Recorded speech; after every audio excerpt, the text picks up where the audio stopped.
Welcome to another episode of The Breakdown. Another little mini interview episode.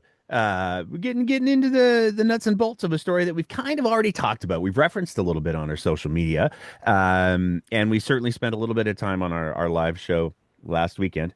Going to get into it much deeper with the author, the writer, one of the writers of the story itself, talking about Danielle Smith hanging out with the guy who was in charge of taking over Greenland for Trump. That's a bonkers sentence to have to say in order to make a little bit more sense of it. I'm very excited to welcome to the program from Desmog, Geoff Dembicki. Jeff, thank you so much for taking the time to chat with us today. Yeah, well, thanks for having me on the show. I'm a big fan. Thank you.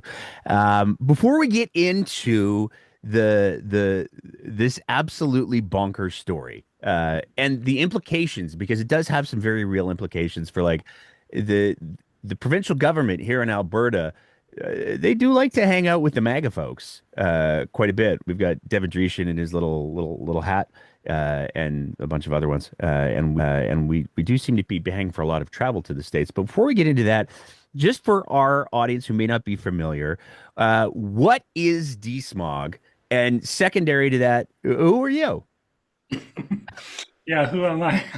What am I doing here? DSMOG is a global investigative journalism site that focuses specifically on kind of the people and organizations and movements that are trying to block action on climate change. And so, as part of that focus, we end up spending a lot of time reporting on conservative movements in Canada, in the US, in the UK, and around the world. But obviously, at the moment, there's sort of a big homegrown Canadian movement in favor of pumping every last barrel of oil possible in Alberta that's linked up pretty heavily with the Trump administration and all the MAGA folks that are sort of orbiting around the US president. So that's kind of the zone that DSMOG focuses on. And I am the global managing editor at DSMOG and a longtime investigative journalist who grew up in Edmonton. And I understand you're now one of those Laurentian elites. It's true. I live in Montreal, so I've received my secret card to become part of the Laurentian elite. And honestly, from over here, I can now see the appeal of it. I don't know why more Albertans haven't come and joined the Laurentian elite. I imagine the secret handshake is quite complex. I don't think it's probably just like a one move, two move thing. Uh, It's one of those ones you shake hands, but then you have your fingers secretly scratching the other person's hand. there we go. That makes sense. That only tracks. Let's get into the story because this is on so many levels uh, bonkers. So I'm gonna do the broad strokes, and then I'm gonna ask you to like tell me if what I said is accurate because it seems so insane. Danielle Smith joined a group of governors from the United States invested in developing and securing a national or North American energy security. And the guy who is the chair of that program is the guy who Donald Trump tasked with taking over Greenland. Yeah, that's basically the piece. um, How did you find out about this? Like, that's an Alberta premier joining.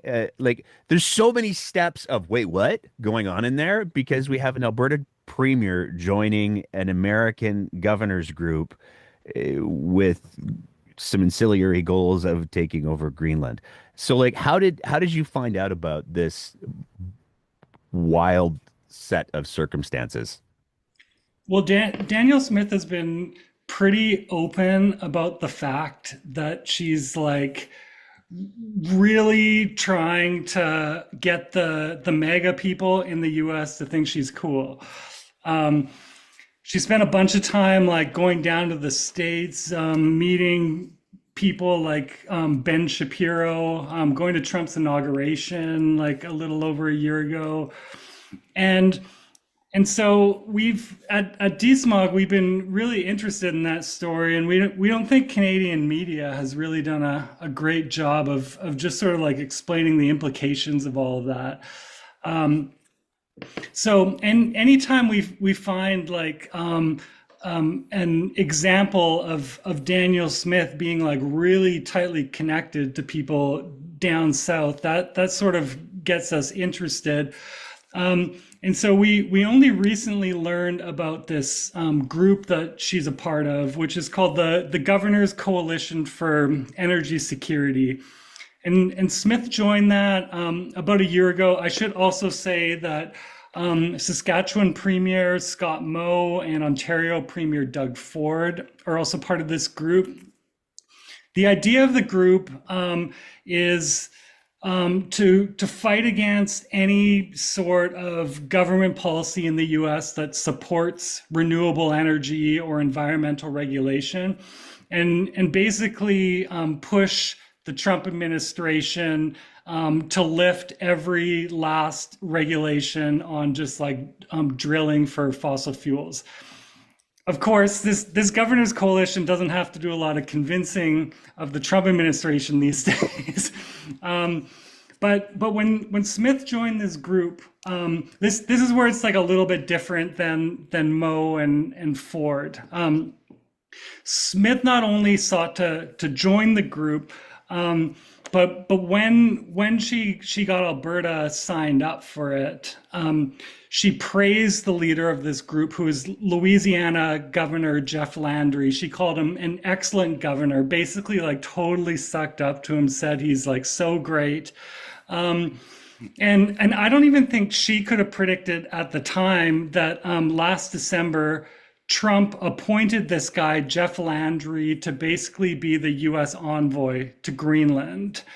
And Jeff Landry has said since he's come into that role, like basically I've been put in charge to help like take over Greenland for the US. And so, you know, I'm describing a lot of different connections here, but to us, our minds were sort of blown a little bit because Greenland's all over the news. Trump's making these insane threats about taking it over. And then here in Alberta, Danielle Smith is like literally belongs to this group with the guy in charge of invading Greenland, and she hasn't said anything about it. She doesn't think that that's like worthwhile to address. So that's why we did the story. Yeah, there's so much to unpack there. Hey, is there anything in common between Danielle Smith, Scott Moe, and Doug Ford? Well, I'll leave that to your listeners to figure out. I'm such a child.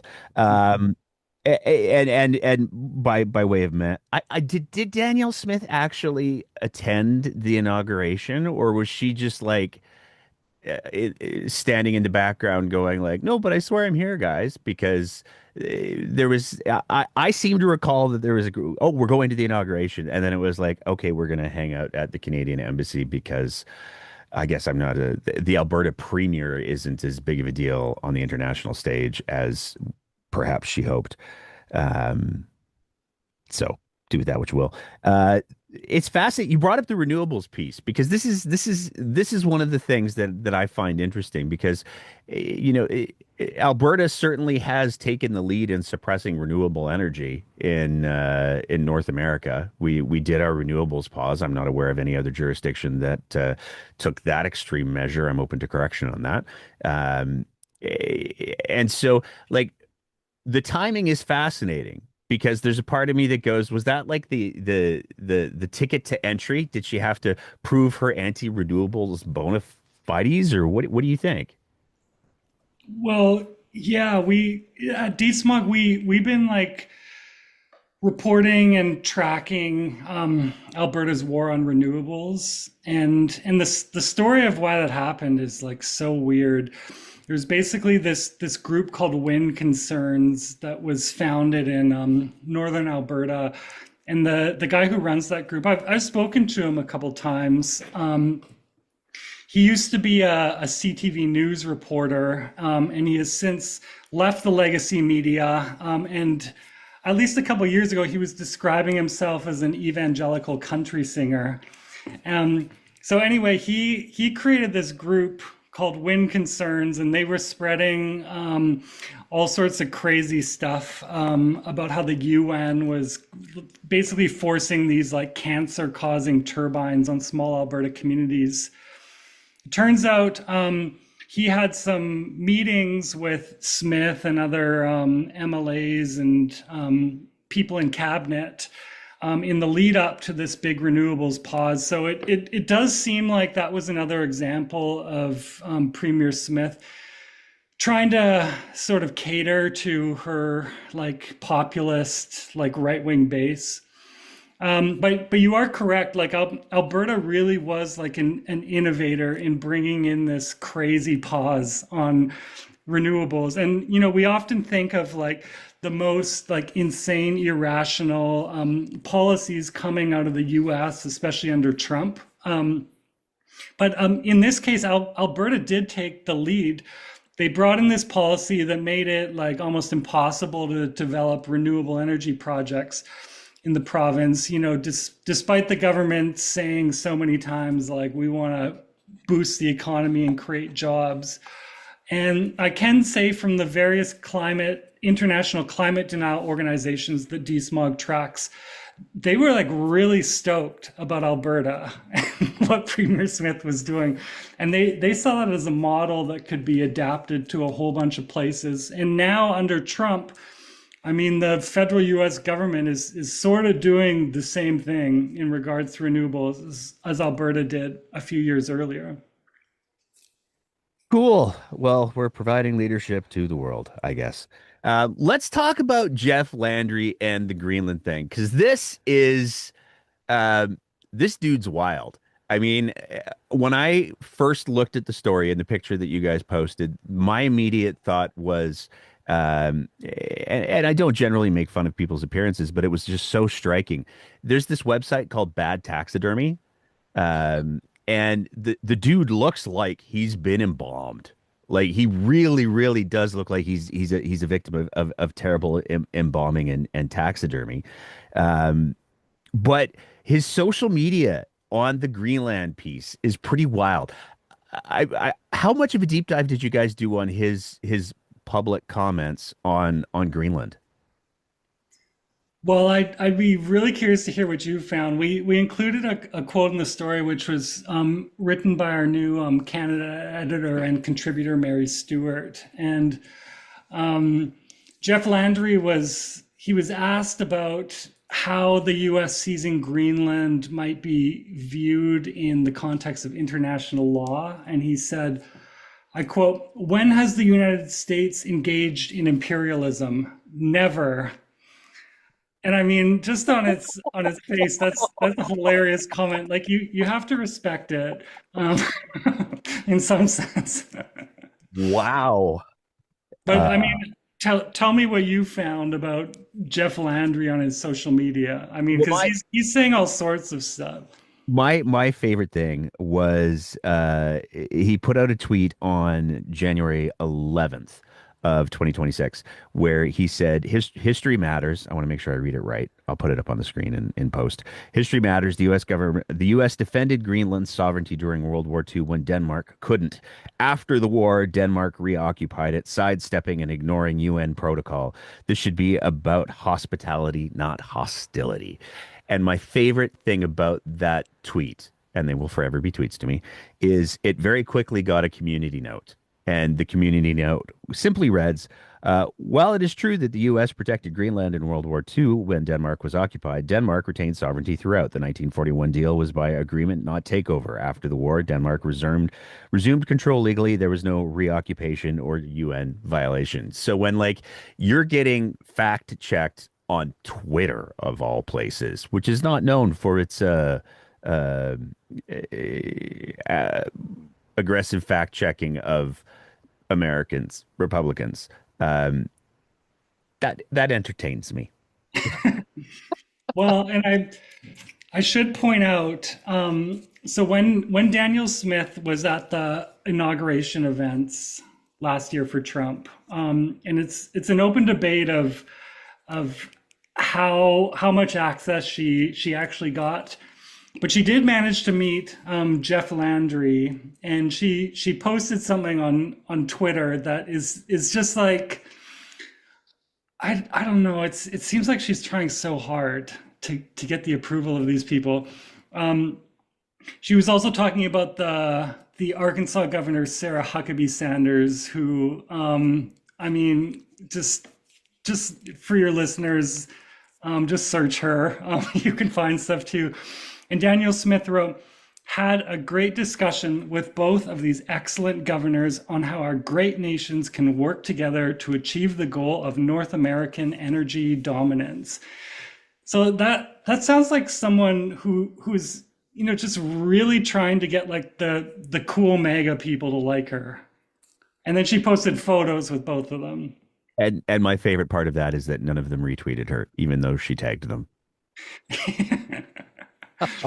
Which So again, that's the thing. Like at Desmog, we're like really carefully tracking these links between Alberta and MAGA. But oftentimes, like the people in the States just don't care about people from Canada. Like in their world, the people from Canada and Alberta and Danielle Smith, they rank pretty low, I would say. yeah, I would think so. Just by nature of consequence. But the MAGA piece is interesting, and I want to spend a little bit of time exploring that with you because it's not just Danny. I mean, we saw, Danny made the big trip to Mar-a-Lago, left allegedly. Her executive director's wedding. They cut the wedding trip short so she could go hang out with Mar-a-Lago and get her 30-second photo. But the connections run deep. There's a lot of UCP ministers who have very deep ties to the United States. Shane Getson is a very easy example. And another very easy example of the MAGA ties is literally Devin Dreeshen with his MAGA hat. And I guess that that begs the question for me. We hear a lot of these MAGA Canadian MAGA type conservatives talking about the lack of a national identity, but they seem to be going out of their way to import an American identity and American politics. What do you make of that? Well, I do think it's kind of bizarre. I mean, I think if people in the UCP and the Alberta government are gonna go as like far right as they possibly can and like do a version of MAGA, they should at least just like try to make it original. Do you know what I mean?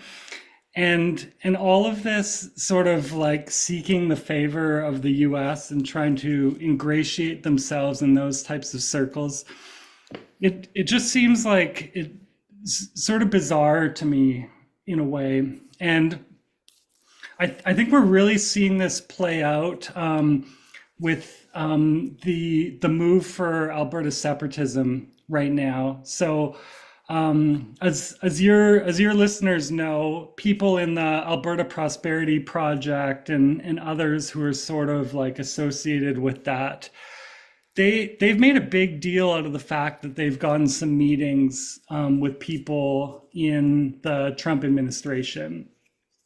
So far, we've only heard from people like Jeffrey Rath and Dennis Modry about these meetings. no U.S. official has yet confirmed that any of this has taken place. But I think that's why this like Greenland piece is like so significant to me, because it's not just a case of Danielle Smith belonging to this random group whose leader is now like part of this huge like geopolitical drama. It's like all of this is happening at the time where there's an active separatism movement that Smith has helped encourage, and the leaders of that movement are saying MAGA is going to help us out. We've met with people in the administration. They're promising lines of credit. They're going to recognize us, and it's really hard to know how much of that to take seriously. But on the other hand, the political world that we're in at the moment is so upside down that we kind of have to take it all seriously. The Greenland piece is, I don't know where we're at with that. It seems like it changes every 5 minutes. At one moment, Donald Trump will be like, "Well, we're taking over Greenland," and then the other one will be like, "Well, maybe we'll work over a deal," and then the other one, and like, I apparently yesterday Canada got kicked out of his panel of peace or whatever the re. Uh, I don't want to call it rebuilding. The gentrification is probably a better word of the Gaza Strip in Palestine. But I guess like one of my things is Danielle Smith has no problem speaking out about the need for energy dominance, which just sounds like a WWF wrestling pitch. But she has no problem speaking about issues like that. She has no problem speaking about anti-trans issues. She has no problem speaking about chemtrails, which is that one's going to haunt me forever. But it seems to me like I can look at the political communications calculus and imagine a world where somebody's like, there's nothing good that comes out of us addressing Greenland. Like we're on this thing with this guy. We want to stay on this thing with this guy. There's nothing good. Like if we say we support Greenland, or we support nation sovereignty, as that's sort of her brand, we only have a downside. But I would make the argument that defending the borders of sovereign states, given that that is her brand, and just democratic principles and international law and all that kind of good stuff, that would be something that is in her wheelhouse, particularly given the issues that Alberta is facing today. I'm curious, do you think I'm reading it wrong? Would you expect Danielle Smith in the position that she's in to say like, hey, love working with Jeff. He's great. Sent him a history book. Hopefully he gets up to speed. But and we're going to continue building those relationships. But to be clear, we do not support the annexation of independent states or countries. That's not cool. I mean, you would think. I mean, what you're describing sounds perfectly reasonable, and I think that's kind of the issue here. We're not living in a very reasonable political moment, and I think you're right. There's only political downside for Danielle Smith to call out the U.S. threats to Greenland. I mean, first of all, so she's part of this governor's group, and if she goes out and starts loudly saying, "Hey, the U.S. shouldn't take over Greenland," like that's maybe a bad idea. A lot of other world leaders are upset about that. Then the Louisiana governor, Jeff Landry, who has been like expressly put by Trump in the role of helping take over Greenland, he's sort of like, whoa, we were posing for photos together at Trump's inauguration. You called me an excellent governor. Like now what are you saying about me? I really believe in this Greenland stuff. But I think in general, like Smith has tried so hard to ingratiate herself to the MAGA people. Like right after the U.S. election, where Trump came into his second term, Danielle Smith said she met with people at the Heritage Foundation. That's the think tank that is basically developing Trump's entire policy platform. Danielle Smith has, you know, in the midst of the Canadian election last year that was all about Canadian sovereignty, she went down to Florida in the middle of that and had a discussion with Ben Shapiro, who had like been on his podcast, like making jokes about Canada being a silly country and like the U.S. should take it over. And Danielle Smith, Desmog had was able to obtain access to audio from that event. And we reported on it at the time. And Smith and Shapiro were like very warmly like joking about threats to annex Canada. And so I think the Greenland thing, it just like speaks to this larger like political calculus Danielle Smith is making, where it's more in the interest of her and appeasing to her base to sort of get in the good graces of all of these US Trump people, rather than actually take the sort of principled leadership that would like respect the sovereignty of Greenland, or even, you know, potentially respect the sovereignty of Canada or Alberta. Trump is yet again making jokes about taking over Canada, turning it into the 51st state. And at this point, the line between Trump's joke and the U.S. military, like sending in helicopters, it's kind of a blurry line at this point. I mean, you're certainly not wrong, and I think that any one of the things that previous presidents I think have been very mindful of is the reality that their words have tremendous impact on the global scale, and they carry tremendous consequences. And for Trump to just be like, maybe I'll take over Alberta, maybe I won't, la la la, like that is not how I would argue um, presidential behavior should be, with an awareness of the consequences of the actions. I love that you think that Jeff would be angry at Danny, and that he would be bothered because I don't know that he remembers that they posed for pictures together. But here's the thing, like everything that you said there, I can't help but think if your political calculus has put you in a position where you can't say, um, I don't think that you should invade other countries. I think that's bad. That is a pretty damning indictment of both the political calculus and your current political position. Because that's like basics. Am I wrong? Yeah, don't invade countries that don't want to be invaded. Yeah, like and with Trump, I keep going back. There's a sketch by Robot Chicken. I'm not sure if you're familiar with it, but it's a little. It's called Little Hitler, and it's a classroom, and little Hitler sitting in the classroom, and he's like, "I really want the Polish boy's desk," and it goes from there. It's a very funny sketch. You should Google it. But I find myself like, if you're in a position where you can't condemn that kind of behavior, and it's not like the parallels are real. And I know it sounds hyperbolic. I'm totally aware of how hyperbolic it sounds. But one state saying we need to take over this other state because we have history there and national security reasons.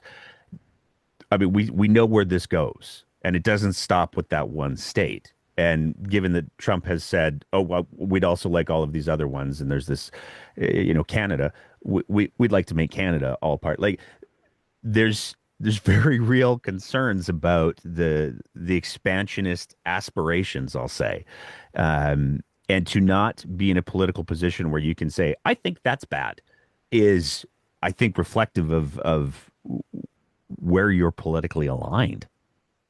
Well, especially because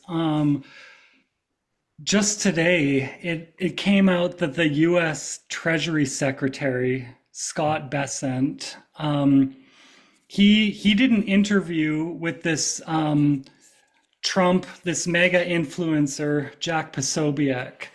And Scott Bessent specifically referred to Alberta separatism, and seemed to imply that he was supporting it. The Treasury Secretary said the Albertans are a very independent people.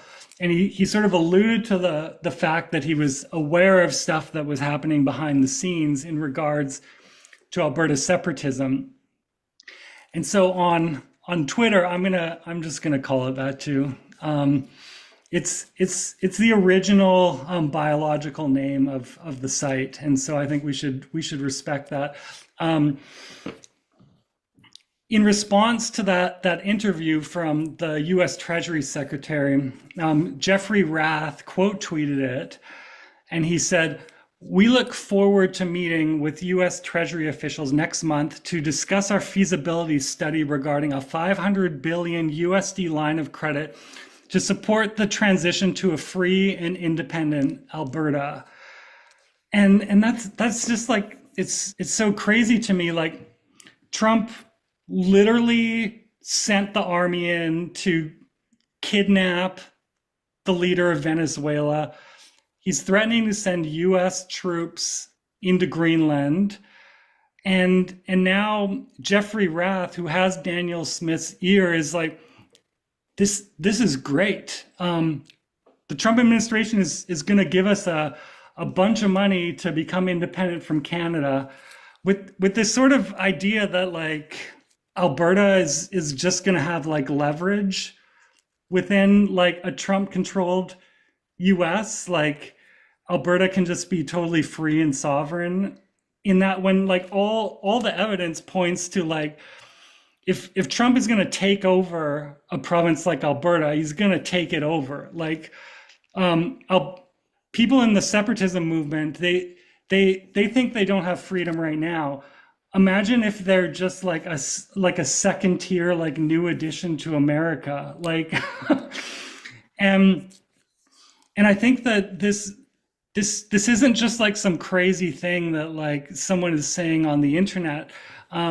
Because at the UCP convention earlier this year, Danielle Smith walked out and was like, "Hey everyone, I just negotiated this new like pipeline deal with Mark Carney. It's so great. Like we're gonna be able to build this big pipeline to the West Coast." She got booed for that, and then Jeffrey Rath walks out onto stage, and he got applauded by the whole convention. And then shortly after, Danielle Smith is like lowering the barriers for this separatism referendum. So Jeffrey Rath is someone who has like he has influence in Alberta these days, and here he's just saying flat out like we're going to work with Trump to separate from Canada. Well, I think that another thing that's important to highlight in the context is when Trump first started talking about making Canada the 51st state. He was asked, "Would you use military force?" And he was like, "No, there's other ways. We'll use economic force." And so it is not in any way a reach, or I think in the realm of conspiracy thinking, to go, okay, so Donald Trump said that he was going to try to use economic levers to break apart Canada, and there's conversations about him giving a $500 billion line of credit. That sounds like economic measures to break apart Canada. Maybe there's something to this. I don't think that's an unreasonable piece. Jeffrey Rath is an interesting character in many rights. I saw last night that we're recording this on the 23rd for the record. I saw last night that he announced that President Trump schooled Mark Carney today in Davis with an I, in front of the whole world. "I'm glad I'm Albertan. I would be embarrassed today if I was a Canadian." So I don't know if that counts as renouncing citizenship, but like maybe we can solve the problem quickly. I know you got a bit of a deadline here, so I want to be very respectful of your time. Is there anything else that you want people to know? Is there anything else that you think people should be paying attention to in regards to this story? And as a third question, are there any other stories that are coming out that from Desmog that you think people should be paying attention to in the vein of Alberta politics? Well, I would just say we're paying a lot of attention to Alberta these days, and my general thought on Alberta separatism, and I could be wrong about this, but it seems to me that it's sort of following the script of a bunch of other big world events that people sort of like downplayed or didn't take seriously until they actually happened. So I think, for example, of Brexit, or like the first election of Trump, or the second election of Trump. And right now, like in regards to Alberta, there are all sorts of like very smart, reasonable people in the media, who are saying like this is ridiculous. I don't think that this is actually going to take place. Like, you don't have to worry about it. Here are all the very like sane, reasonable reasons why it won't happen. But like I said, we're not living in like a reasonable era of global politics. And in fact, the rule these days seems to be the sort of like crazier and more intense the political campaign, the more unreasonable the ask. It actually seems to be that those are the things that have a higher likelihood of actually happening. And so I'm taking the separatism movement seriously, and we're going to continue to report at Desmog on the links between Alberta separatists, Danielle Smith, the Trump administration, and all the influential MAGA people that Alberta's leadership seems to have decided they're going to be building alliances with, rather than trying to protect Canada against this very real threat against its sovereignty from Trump. Yeah, I love that. And I agree with you 100% for the record. Like, I know that there's a bunch of big brain politicos who are running around being like, oh, the math ain't mathin' and they can't possibly get it and all of these other things. And the challenge that I have with that, I think you articulated very well, is that uh, we live in the dumbest timeline. And there is no bottom, there are no rules, and the old schooly politicos who think that they can game theory out what's going to happen next are the same old school politicos who looked at the Forever Canadian petition and said there's no way they're never going to get there. Well, they did with a positive aspirational story. Grievance-based politics tends to get traction much easier. And so to suggest that Albertans are somehow immune to the weaponization of misinformation and disinformation, uh, more so than the good folks of the UK. Boy, that's a naive approach to take. I would not want to. I would not put money on that bet myself, because there are no rules and there's no bottom anymore, and we have to stop underestimating the energy level of some of these folks is how I'll say that. Um, Anything else you want to throw into the mix? Where can people find DSmog? Where can people follow you? People can find Desmog through the Desmog site itself. If you just Google that, it'll show up. I am on Blue Sky, but I really suck at social media. So if you follow me, you might get like one post a week, and I'll just be like bragging about some awesome story that we broke. So it's a pretty self-involved Blue Sky account that I run. But if that sounds like your jam, like definitely give me a follow. And we partner with a whole bunch of different outlets, including The Guardian, independent media like the Tyee. So just look for our pieces in the news. We're on this story, and we're doing a ton of great reporting. Awesome. Jeff, thank you so much for taking the time to chat today. I really appreciate it, and I hope you stay in touch because I have a feeling things are only going to get dumber. Absolutely, yeah. Well, have a great weekend. And that's it for another episode of The Breakdown. As always, if you appreciate the kind of content that we're trying to produce here, we would love nothing more than if you thought about signing up to be one of our Patreon sponsors at www.patreon.com/thebreakdownab, where for just the price of a fancy cup of coffee a month, you can help us continue to produce this kind of content. Whether you're listening to the audio version of the podcast, in which case maybe leave a review and a rating, or whether you're watching it on one of our streaming platforms, we want to say a big thank you to everybody who is part of the Breakdown's audience. And as always, take care of each other and keep the conversation going.